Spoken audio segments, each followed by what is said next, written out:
Hello again and welcome back, everybody, to another edition of the Rural Report. I am your Rural 2IC, and I kind of wanted to take things in a little bit different of a direction in this video.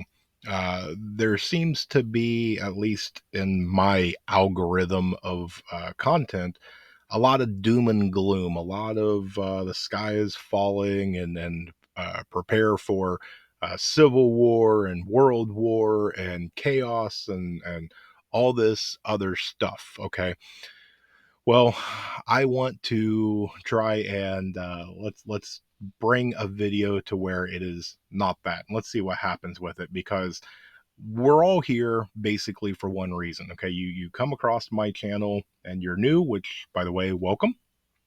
Or you are returning, and that means that you like my content, and my content is solely based around preparedness. And being in the preparedness community and being labeled as a prepper, that means that we prepare for disasters and other things that can happen, whether that be small scale, medium scale, or a long term, large scale event.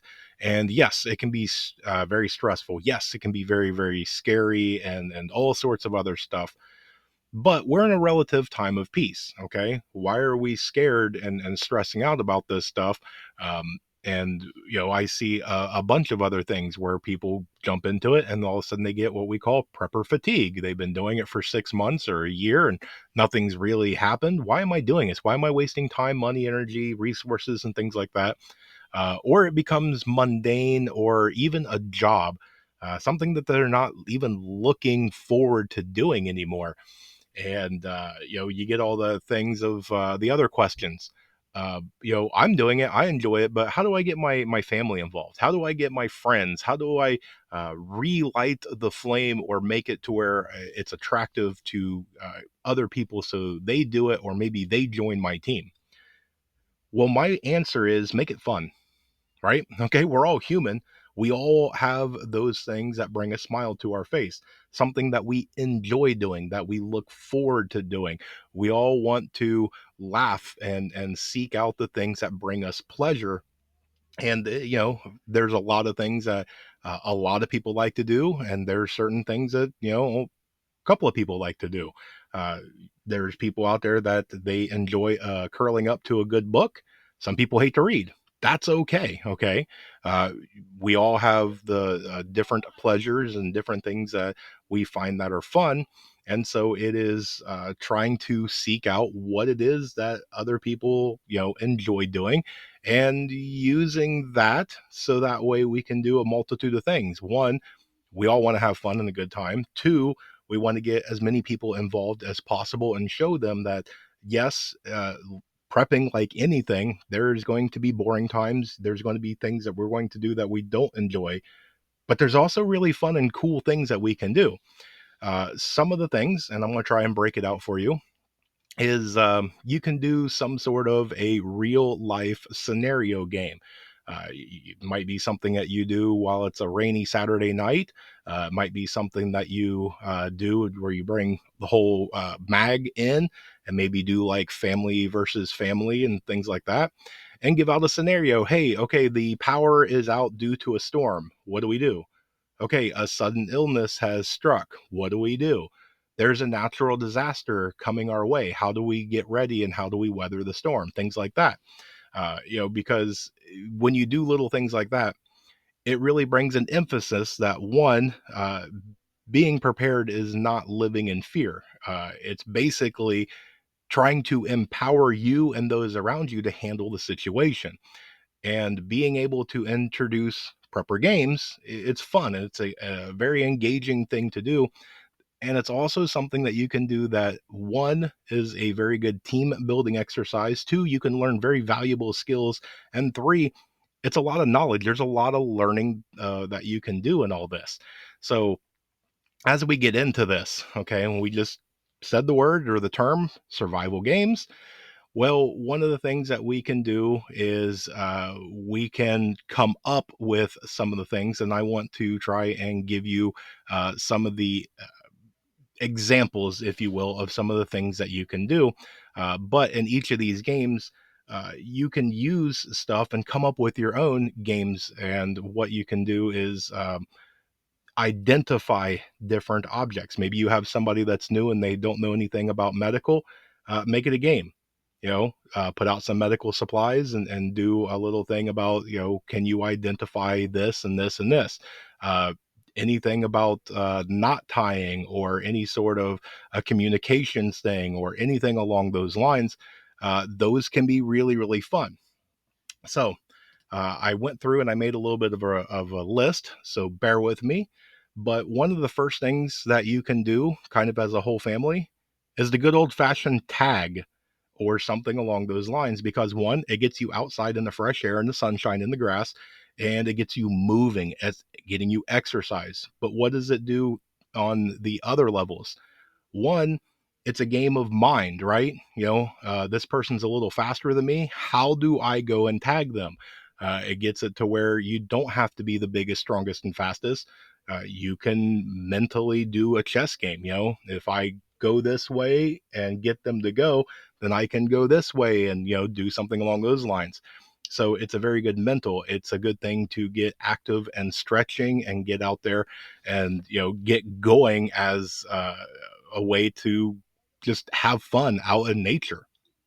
Another thing that you can do is practice drills, and whether that is something as like a fire drill or a bug out drill, do something to where you set off a random timer, and when that goes off, regardless of what time of day and what you're doing, everybody needs to immediately grab their stuff and meet at a location. Just like a fire drill, it's going to be a bug out drill. Do practice sweeping your house. Go stand out in the front porch and have everybody, fall in line and sweep the house. It's a practice thing to where if something in real life goes through, then it gives you that practice. And you can even have it to where, um, have a couple of people outside and have a couple of people inside, that there really is people in there, and do it with nerf darts or something like that. Who doesn't like to shoot little nerf darts at each other and things? And it's one of those ones that, if you can get in there and hide, can you use cover and concealment? Can you successfully sweep an area? Do you know where hiding spots are? It gives you a really good way. And especially some of these younger kids, 10, 12, things like that, uh, they're going to love it. It's something that's fun. The adults are going to love it. It doesn't matter, boy, girl, whatever. It's just a fun thing. One of the next things you can do, shelter building. Go out to somewhere and don't go and be devastating on public or somebody else's property, right? But go out and use materials where you're not chopping down full grown trees, but look around you. Can you just find what's around there to build a shelter? Do you have something in your pack? Maybe you brought along a small go bag and maybe there's a tent in there. Do a quick practice drill. Can we set up a shelter? Can we identify where water is? Can we clear an area so that way we can light a fire? Can we use materials that we have around here so that way we have the tinder to start the fire, the kindling, and then firewood? Can you go through and do stuff like that and make it a fun little game? Do it as a challenge. Everybody's got to build their own. See like a vote and see whose is better. Um, you can go through and do a campfire cooking contest. Have everybody in the mag or the team come over and prepare over a open fire, not a grill or anything like that. Actually, build a fire and do the thing. No electricity whatsoever. Yeah, you take the ingredients and put them together and cook, and see who it is. Have a little prize or something on who votes for the best one. You might be surprised on somebody that maybe they're an excellent campfire cook. And it's definitely one of those things that it's a really, really good skill to learn, because if SHTF happens, the chances of having to rely on an open fire probably goes up. And so to have that skill to where you're practicing in a very fun way can definitely be one of those that you might come to think a little bit later. Next, you can do something like a plant scavenger hunt or a foraging hunt. So you can go and make a list of different things and set everybody out. Kids will enjoy it, adults will enjoy it, and see if they can go through and identify the different nuts or berries, the different plants that are edible, the different plants that are used for medicinal, and so that way they can actually have practice being outside in fresh air, walking through wilderness, and go and identify, hey, that right there, that is this, it is edible. And go even further, take it up a notch. Maybe for the young kids, hey, can you identify an acorn from a walnut? Okay. Maybe for the little older ones, is this walnut ripe? Could you eat it, or would it make you a little upset tummy or make you sick? What parts are edible? What could you do with them? And different things like that. And another one, go fishing. The old fashioned going fishing. Fishing is fun for a lot of people. You can take people from very young age to older ages and go out and fish. Sometimes it's relatively cheap. You can go to a local big box store and usually for under $20 get some sort of pole and everything and go out and fish. Create your own fishing poles. Build a cane pole. Go find you a big stick, get some fishing line and a hook and maybe a bobber or whatever, and see if you can dig up some worms or dig up something. Make it to where it is SHTF and build you a fishing pole, and then try it. See if you can actually catch something with it, and make it fun. It's one of those that you can get absolutely everybody involved, and you're outside, you're team building, do a fishing contest, build the pole, whoever catches the most fish, whatever, and do things like that. Do a navigation contest. This one can be really, really fun.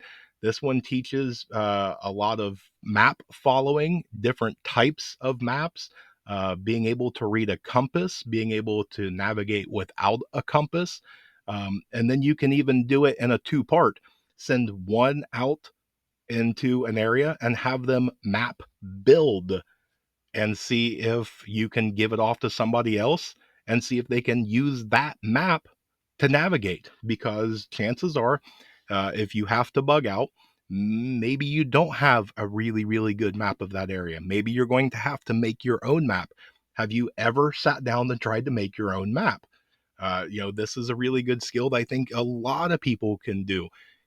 Go through, find an area, do your best to map it out, and then hand it off to somebody else and see, and do the contest. Hand that map out to a couple of different people and see if everybody can find it. Well, good. You probably did a good map. If one person can, then is it the maybe the map wasn't made very good, or maybe you have a bunch of people that don't really need or don't know how to read a map and they need, more practice and everything to sharpen their skills. You learned a lot. It was fun to do. You were outside, you were exercising, you're getting fresh air, you were getting sunshine, and it told you a lot. It told you a lot of everybody who can read a map, who can draw a map, who needs help, who you can rely on as somebody that is able to draw and navigate over and over and over. Guess what? You just learned something very valuable about one of the people in your mag. Do not tying contest. Hand everybody a piece of paracord or some rope and shout out a knot. And first one to successfully make that knot, boom, point or whatever. Knots are one of the important things. I would love to play that game because there's a lot of knots that I would like to learn. For me, it's one of those that I learned a handful of knots. They work, and so I've stuck with them, and I got lazy and I just haven't went out to learn more. So that's something I want to remedy and try and change. uh, we went through and talked about some of the other ones in my list here. You can do things like backpack races. Put in the couple of pounds or something in a backpack and do a little relay or something along those lines, or do a thing of carrying different weights and carrying different types of packs and different things like that. You can make this into your own. and this builds strength and it builds more confidence and things like that. You can do it as a more of a sprint. You can do it as a long distance thing, but there's a lot of different things that you can do. One of the ones that I wanted to kind of not really end on, but make sure it got to the bottom of the list was storytelling. There's going to be downtime in SHTF. I'm sorry that there's a lot of people that disagree with that, but you look at anything in history, it's not bullets and bombs 24/7 for 20 years straight. There's downtime, and storytelling is a fun thing.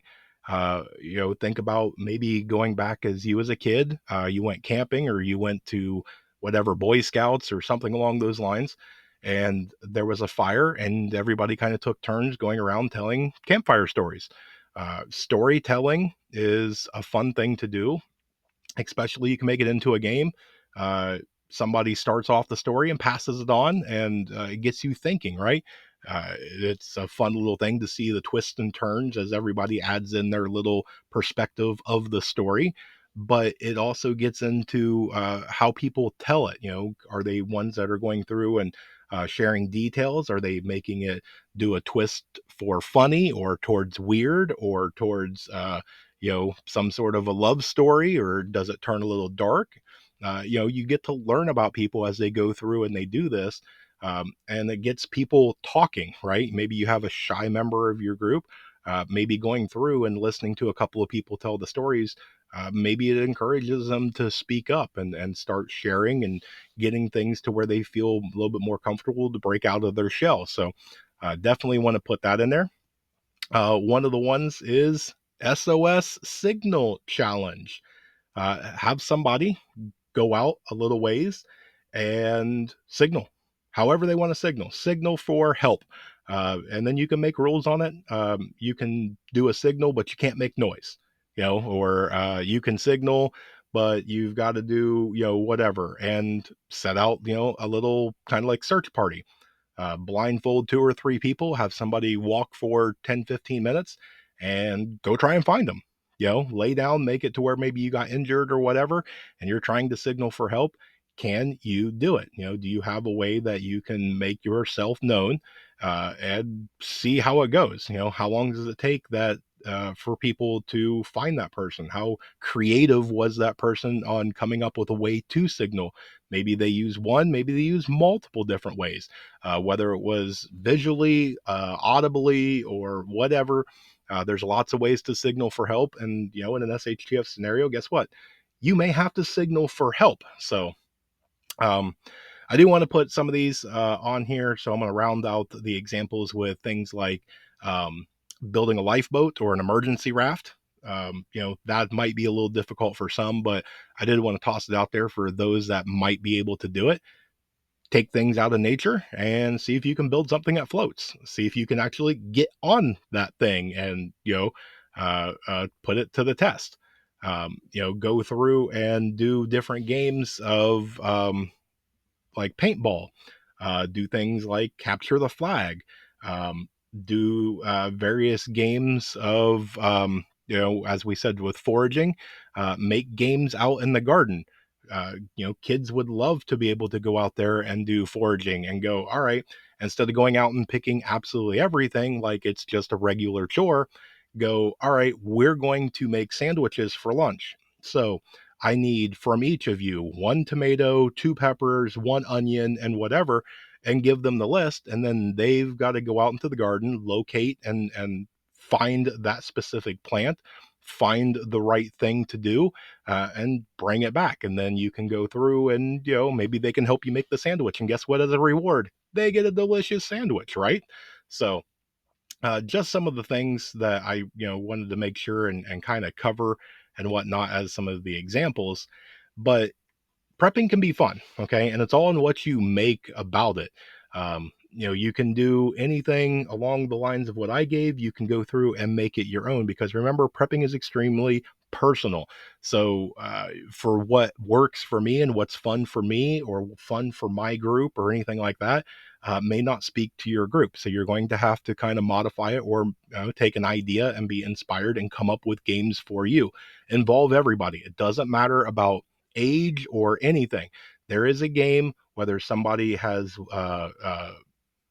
one leg, one arm, in a wheelchair.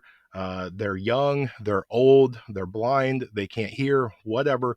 There's ways to get them involved. If they are part of your group, then it's up to somebody to figure out ways to get them involved. And doing fun activities is going to be one of the ones that, one, brings everybody together and kind of eases everything down. We all want fun, but it's also educational. And plus, it teaches you a lot on some of the holes that need filled. Maybe you were going through and you were doing some assuming. Hey, everybody's in their 30s. We're pretty good, actively. Maybe not. Have you went out and put that to the test? Have you actually watched people trying to interact, try to team build, try to work together and communicate and things like that? You might start finding out things about your team that you just had assumptions on, but you didn't actually have real life experiences to know firsthand. So as we go through and we end this, okay, I want to kind of give a little bit of some takeaways, because prepping is a serious thing. It's life and death, right? It's doing the preparation now in a relative time of peace, so that way, if something is to come, we can get out and survive. It is literal life and death, but it doesn't have to be 1,000% serious now. Now we can go through at our pace and we can prepare at the level that we are comfortable with. We can go through and team build and do exercises and games and different things to where it is fun and engaging for everybody. There's so many things to do, and I see a lot of different things on social media and other videos of the doom and gloom and the people that make excuses and all sorts of different things. And it is what it is. It's going to be what you make it out to be.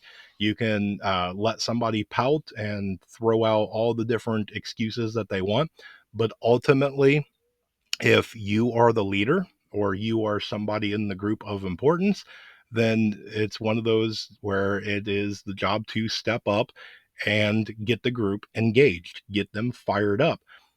You might end up making it to where you do some sort of fun paintball game, Nerf war, scavenger hunt, whatever, and it is so much fun. Everybody's asking you, in a couple of days, when are we doing that again? That was amazing.